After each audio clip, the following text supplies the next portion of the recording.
बिस्मिल्लाहिर्रहमानिर्रहीम। अस्सलाम वालेकुम तमाम student, welcome to my YouTube channel class विषय।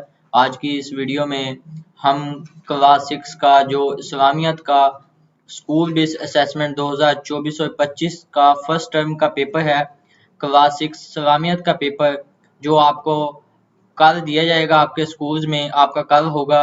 आज की इस वीडियो में हम इंशाल्लाह वो सारा पेपर कंप्लीट डिटेल के साथ इस वीडियो में डिस्कस करेंगे। आपका जो सेम यही पेपर आपको कल मिलेगा स्कूल्स में, आप जाके चेक कर सकते हैं। आपको ये देख सकते हैं आपका ये पेपर आएगा स्कूल में, ठीक है। इस्लामियत का क्लास 6 का जो स्कूल बेस्ड असेसमेंट 2024 और 25 के लिहाज से पेपर है, इस्लामियत का क्लास 6 का फर्स्ट टर्म उनकी स्टार्ट है। इंशाल्लाह उनकी ऐसे ही जो फर्स्ट टर्म की वीडियो है हर पेपर की, उनका पेपर होने से पहले आपको इस चैनल की तरफ से बताई जा रही है। तो अगर आप चाहते हैं कि आपकी जो बाकी पेपर्स रह गए हैं इस्लामियत का, तो सुबह आपका पेपर दिया जाएगा। बाकी जो आपके पेपर्स रह गए हैं स्कूल्स के, अगर आप चाहते हैं कि वो आपको पेपर से पहले मसूल हो जाएं, आपको पेपर वो मिल जाए, तो उसके लिए हमारे इस यूट्यूब चैनल को सब्सक्राइब कर लें और नोटिफिकेशन बेल लाजमी ऑन कर लें, ताकि आपको जो स्कूल बेस्ड असेसमेंट 2024 का 25 है उसके फर्स्ट टर्म के तमाम पेपर्स आपको क्लास 6 के मिल सकें, ठीक है। और इस वीडियो से अगर आपको कोई फ़ायदा मिले या आपके पेपर्स में तैयारी के लिए आपको इसमें आसानी हो और इससे आपको कोई फ़ायदा हो, तो इस वीडियो को लाइक लाजमी कीजिएगा और नोटिफिकेशन बेल जो सब्सक्राइब के साथ उसको लाजमी ऑन करें। और कमेंट में ये लाजमी बताएं कि आपका नेक्स्ट पेपर किस सब्जेक्ट का है, ठीक है, ताकि उसकी वीडियो आपको लाजमी मिल सके। नेक्स्ट पेपर के बारे में आपने उस पेपर का नाम कमेंट सेक्शन में लाजमी बताना है और इस वीडियो का फीडबैक भी देना है और ये वीडियो कैसी लगी वो लाजमी बताएं। इस वीडियो के मुताबिक अगर आपका कोई क्वेश्चन हो तो वो भी आप पूछ सकते हैं, मैं आपको उसका जवाब देने की लाजमी कोशिश करूंगा। तो चलिए हमारा जो स्कूल बेस्ड असेसमेंट 2024 और 25 क्लास 6 का इस्लामियत का पेपर कल होगा, उसको स्टार्ट करते हैं। ये फर्स्ट टाइम आपकी स्टार्ट है। तो सबसे पहले मैं आपको बता देता हूँ जो आपका इस्लामियत का पेपर है, इसमें आपके एमसीक्यूज कितने नंबर के होते हैं। इसमें आपके जो एमसीक्यूज हैं वो 10 एमसीक्यूज आपसे पूछे जाते हैं। एक एमसीक्यूज आपका 1.5 मार्क्स का होता है। टोटल आपके पास 10 एमसीक्यूज होते हैं, तो ये 15 नंबर के आपके एमसीक्यूज होते हैं। जो आपका सब्जेक्टिव यानी हिस्सा इंशाइया होता है वो 35 नंबर का होता है। टोटल आपके पास 50 नंबर का होता है। टाइम जो होता है आपका वो 1 घंटा 30 मिनट का होता है। तो नीचे आपको स्कूल नेम लिखा हुआ नजर आ रहा होगा, यहाँ आपने स्कूल नेम लिखना है, यहाँ स्टूडेंट नेम आपने लिखना है, यहाँ आपको रोल नंबर लिखा हुआ नजर आएगा, आपने स्कूल का रोल नंबर लिखना है, यहाँ आपका सेक्शन है जो ए है या बी है या सी है, आपने वो लिखना है। तो कंप्लीट डिटेल के साथ आपको बता रहा हूँ। अब मैं आपका जो एमसीक्यूज है उनकी तरफ चलते हैं।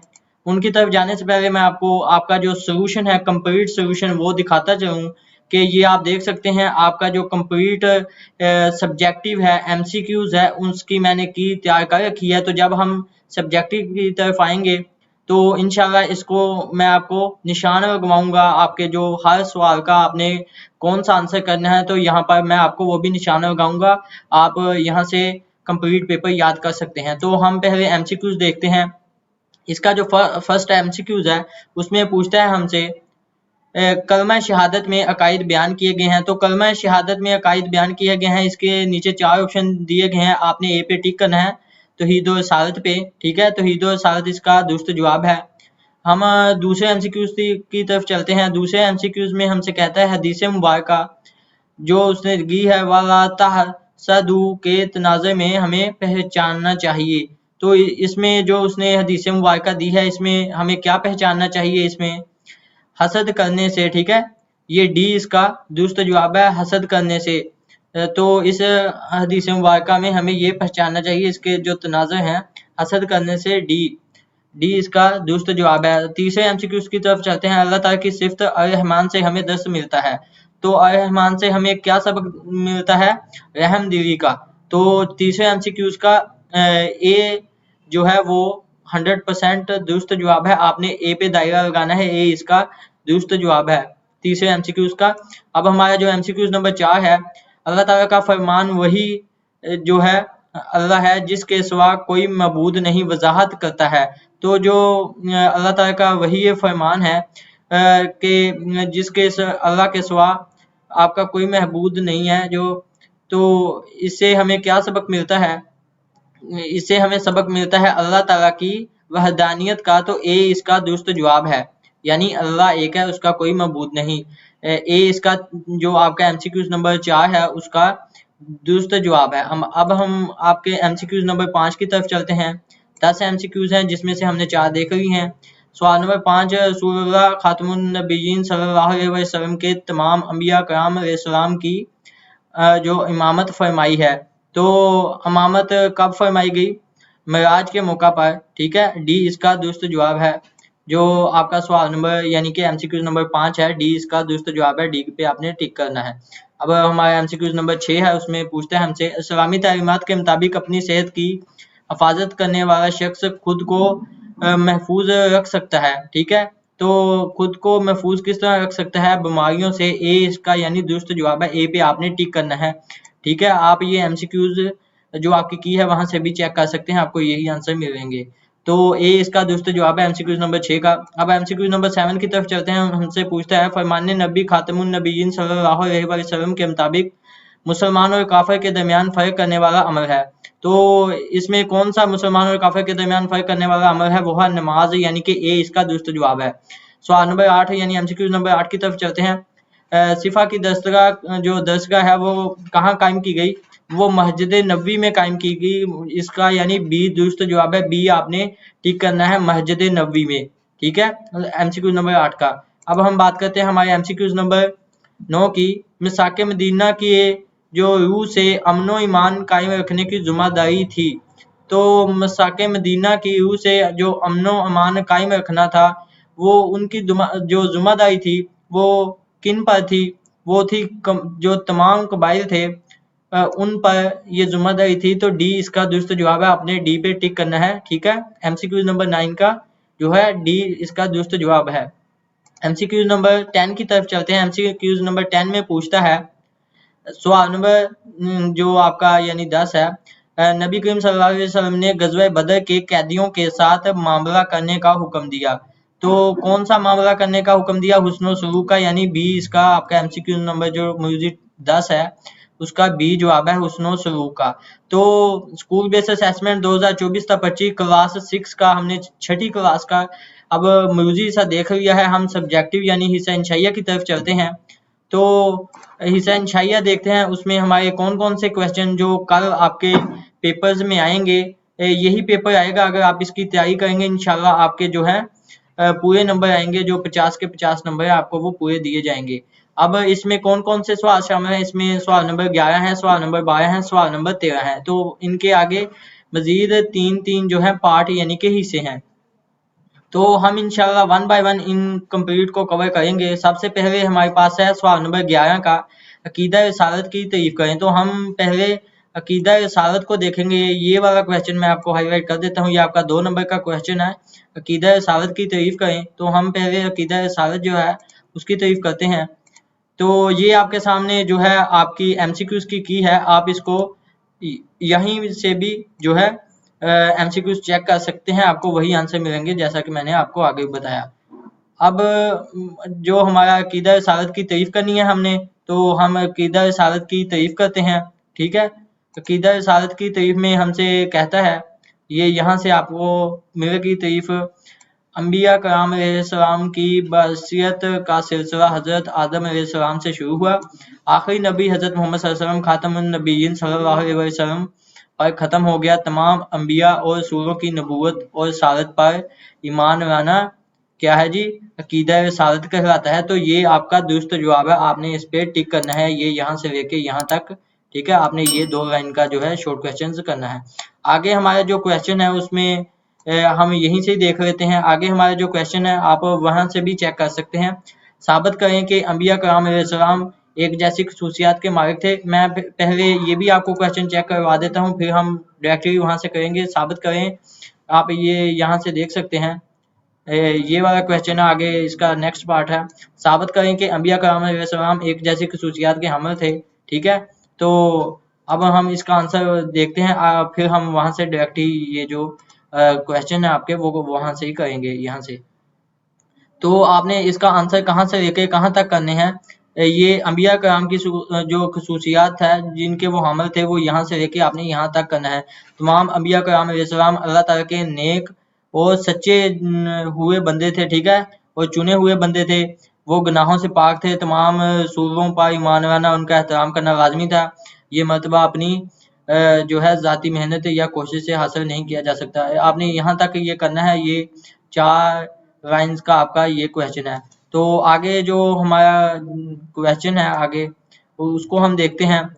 ये आगे है, क़ीदा ख़त्म नबूवत से हमें अमली ज़िंदगी में हमें क्या सबक हासिल होता है। 4 निकात हमने इसके लिखने हैं, तो ये भी आपका 4 नंबर का है, ठीक है। तो इसका आपने जवाब कहाँ से लेके कहाँ तक करना है, ये मैं आपको निशान ये भी लगवा देता हूँ। आपने जो है यहाँ से लेके यहाँ तक करना है। अकीदा ख़त्म नबूवत से हमें सबक मिलता है, ये यहाँ से आपने शुरू करना है, ठीक है, वो आपने यहाँ तक ख़त्म कर देना है। तो ये आपका इसका जवाब है। अकीदा ख़त्म नबूवत से हमें हमारी ज़िंदगी में दर्ज ज़ाया रहनुमाई मिलती है, यहाँ से लेके अकीदा भी सिर्फ नबी करीम सल्लल्लाहु अलैहि वसल्लम की सीरत से ही मिलेगी। तो ये भी यहाँ तक इसका जो है क्वेश्चन बनेगा। आगे जो हमारे पास सवाल नंबर 12 स्टार्ट हो जाता है। इसमें हमसे पूछा गया है, ये है फ़र्ज़ इबादत से क्या मुराद है। तो हमने फ़र्ज़ इबादत के बारे में बताना है। इसका जो जवाब है नीचे आपको मिलेगा, फ़र्ज़ इबादत से क्या मुराद है। तो ये आपने यहाँ से लेके यहाँ तक करना है। इरशाद नबी सल्लल्लाहु अलैहि वसल्लम का इरशाद है, आसान ये है कि तुम अल्लाह की इबादत ऐसे करो कि गोया तुम उसे देख रहे हो। तो यहाँ से लेके आपने नीचे तक करना है, उसकी अजमत के एहसास के साथ अंजाम दे। तो यहाँ तक आपने ये निशान भी आपको नजर आ रहा होगा, यहाँ तक करना है। आगे हमारे पास जो क्वेश्चन है उसकी बात करते हैं। अमली ज़िंदगी में इबादत के क्या मकासद हैं। तो ये भी आपका 5 नंबर का है। ये आपने कहाँ से लेके कहाँ तक करना है, ये मैं आपको निशान लगवा देता हूँ। ये आपने अहम इबादत के मकासद आपको लिखा हुआ नजर आएगा यहाँ पे बॉक्स में ही। तो आपने यहाँ करना है अल्लाह ताला के सामने, ठीक है, यहाँ से लेके नीचे जो है तमीर माशरा में मस्बत किरदार अदा करें। तो यहाँ से लेके आपने यहाँ तक करना है, यहाँ से लेके यहाँ तक, ठीक है। ये इस क्वेश्चन का आंसर है। नीचे हमारा जो नेक्स्ट क्वेश्चन है उसकी तरफ चलते हैं। सवाल नंबर 13 में, सवाल नंबर 13 में हमारा जो फर्स्ट पार्ट है उसमें हमसे पूछा दो जो नुमाया गज़वात के नाम लिखने हैं आपने। जो नुमाया गज़वात गुजरे हैं नबी करीम सल्लल्लाहु अलैहि वसल्लम के ज़माने में, वो थे गज़वा उहद और गज़वा बदर, जिनमें नबी करीम सल्लल्लाहु अलैहि वसल्लम ने खुद शिरकत भी फरमाई, ठीक है। तो वो भी इन गज़वात में शामिल थे। गज़वा उहद और गज़वा बदर 2 नुमाया गज़वात थे। तो ये इसका आंसर बनेगा। ये इंपॉर्टेंट क्वेश्चंस हैं, आपने इनको लाजमी याद करना है। ये आपका कल पेपर आएगा तो आप देखेंगे कि इंशाल्लाह यही 100% आपका जो पेपर है आपको दिया जाएगा, तब आप मुझे दुआएं देंगे इंशाल्लाह। तो आगे जो आपका सवाल शामिल है गज़वा और जो, ठीक है, गज़वा और सराया के दरमियान फ़र्क वाज़ह करें। तो गज़वा और सराया के दरमियान क्या फ़र्क है आपने यहाँ पे वो लिखना है, ठीक है। आपने ये क्वेश्चन कहाँ से लेके कहाँ तक करना है, आपने यहाँ से लेके यहाँ तक करना है। गज़वा और सराया के दरमियान फ़र्क वाज़ह करना है आपने। गज़वा इस जंग को कहते हैं जिसमें नबी करीम सल्लल्लाहु अलैहि वसल्लम ने खुद शरीक रहे और शिरकत फरमाई, ठीक है। जबकि सराया इस जंग को कहते हैं जिसमें आप सल्लल्लाहु अलैहि वसल्लम ने खुद तो शिरकत ना फरमाई लेकिन सहाबा किराम सल्लल्लाहु अलैहि वसल्लम को उस जंग में भेजा, ठीक है। आपको समझ आ चुकी होगी कि गज़वा, जैसे कि मैंने बताया, गज़वा ये वो गज़वात हैं जिनमें नबी करीम सल्लल्लाहु अलैहि वसल्लम शामिल है, जबकि सराया वो है जिनमें नबी करीम सल्लल्लाहु अलैहि वसल्लम खुद शामिल नहीं थे लेकिन सहाबा किराम अलैहिस्सलाम को वहाँ पे भेजा। उन जो गज़वात थे जिनको सराया कहते हैं, उनमें वो सहाबा किराम अलैहिस्सलाम को भेजा, ठीक है। आगे हमारा जो नेक्स्ट क्वेश्चन है वो ये है कि जो गज़वा बदर के जंगी कैदियों के साथ जो हुस्न सलूक किया गया उससे हमें अमली तौर पर क्या रहनुमाई मिलती है। तो ये आपका 6 नंबर का यानी 6 मार्क्स मिलेंगे आपको इससे। तो इसका आपने जो है आंसर क्या लिखना है ये मैं आपको बता भी देता हूँ। ये कौन सा है, ये इसकी स्टेटमेंट है, ठीक है। ये इसकी स्टेटमेंट है। आगे आपने इसका आंसर कौन सा करना है वो मैं आपको बता देता हूँ। आंसर आपने यहाँ से लेके यहाँ तक करना है। रसूलुल्लाह सल्लल्लाहु अलैहि वसल्लम ने गज़वा बदर के कैदियों के साथ उसने शुरू करते हुए ये हुक्म दिया कि जो इनमें से, ठीक है, फदिया देकर खुद को आज़ाद नहीं करा सकते, मुसलमान बच्चों को लिखना पढ़ना सिखा दे। ठीक है, तो ये उनके साथ शुरू किया आपने, यहाँ से लेके जो है यहाँ तक कर लेना है। ये आपका इस आंसर का जो है आपका क्वेश्चन है, इसका आंसर होगा। तो ठीक है, ये आपके जो है कंप्लीट हमने जो है शॉर्ट क्वेश्चन देख लिए हैं। आप नीचे यहाँ पर भी देख सकते हैं, यही हमारा यहाँ पर एंड होता है। गज़वा बदर के जो जंगी कैदियों के साथ क्या शुरू किया गया, उससे हमें क्या रहनुमाई मिलती है, तो ये आपका 6 नंबर का शॉर्ट क्वेश्चन है। आप यहाँ से देख के भी वो देख लें, आपको वही क्वेश्चन मिलेंगे जो हमने की में डिस्कस करें, क्योंकि वो इसी की थी, तो आपको जो है परेशान होने की बिल्कुल भी जरूरत नहीं है। हमने इंशाल्लाह इस वीडियो में कंप्लीट एमसीक्यूज जो क्लास 6 का स्कूल बेस्ड असेसमेंट 2024-25 क्लास 6 का इस्लामियत का फर्स्ट टर्म का पेपर था, इसको कंप्लीट डिटेल के साथ देखा। इसमें मैंने आपको एमसीक्यूज तो बताए ही, इनके नंबर भी आपको, ये इनका कौन सा आंसर दुरुस्त है ये भी मैंने आपको बताया। ठीक है, इनका जो ही शहंशाइया है वो भी बताया, और साथ में उनके आंसर्स पर निशान भी लगवाए। तो इतनी तफसील में कौन आपको बताएगा, यूट्यूब में आपका जो पेपर है, तो मेरी वीडियो में ही आपको इतनी तफसील मिलेगी। ठीक है, आपको और कोई नहीं बताएगा ऐसी इसी तरह पेपर मैं इसी तरह भी बता सकता हूँ, पहले का ए कर लें दूसरे का डी, तो अगर आपको समझ ही नहीं आई तो उसका क्या फ़ायदा। वो कहते हैं ना कि याद करने से ज़्यादा सुनने से जल्दी याद होता है, तो आपको क्या पता सुनने से ही कोई बात मेरी जहन में रह जाती है, तो इसलिए भी आपको फ़ायदा होता है। तो वीडियो से कोई गर्ज नहीं अगर आपको 15 मिनट इजाफी देने पड़ जाएँ। ठीक है, तो लास्ट में भी आपको मैं यही मशवरा दूंगा कि अगर आप चाहते हैं कि आपको क्लास 6 के दो स्कूल बेस्ड असेसमेंट 2024 और 25 के जो बाकी फर्स्ट टर्म के पेपर रह गए हैं, अगर आप चाहते हैं कि वो भी आपको आपके पेपर से पहले मिल सके वो वीडियो, तो इस हमारे यूट्यूब चैनल को लाजमी सब्सक्राइब कर दें, नोटिफिकेशन बेल लाजमी ऑन कर दें। और इस वीडियो से अगर आपको कोई फ़ायदा हुआ हो, ठीक है, आपको इतना तो फ़ायदा कर ही दिया, इस वीडियो को लाजमी लाइक कर दीजिएगा, लाइक तो अब बनता ही है। और जो है इस अगर आपका नेक्स्ट पेपर किस चीज़ का है वो लाजमी कमेंट करें, और ये भी बताएं कि ये वीडियो कैसे लगी। तब तक के लिए मुझे दीजिए इजाज़त। अल्लाह हाफिज़, मिलते हैं नेक्स्ट वीडियो में।